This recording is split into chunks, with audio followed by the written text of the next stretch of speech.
बनवत आहे मी ओली भेल. ओली भेलसाठी लागणारे साहित्य: कुरमुरे, नायलॉन शेव, बारीक एकदम बारीक शेव, चिंचेची चटणी, टोमॅटो, कांदा, कोथिंबीर, शेंगदाणे आणि फरसाण घेतलेला आहे गोड, मीठ, त्यामध्ये थोडासा लाल मसाला आणि चाट मसाला घातलेला आहे. चला तर आपण आता ओली भेल बनवूया.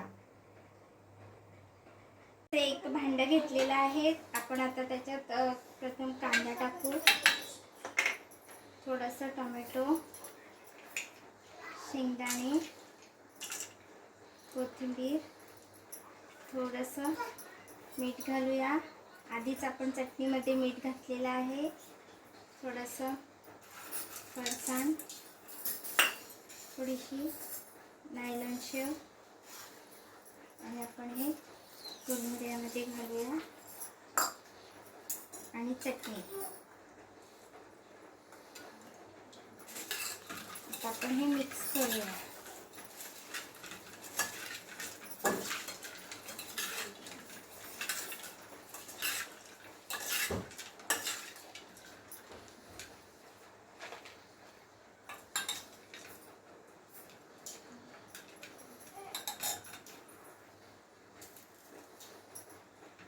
मस्त आपली ओली भेलची चटणी रेडी आहे. आवडल्यास लाईक करा, शेअर करा, सबस्क्राईब करा. थँक्यू.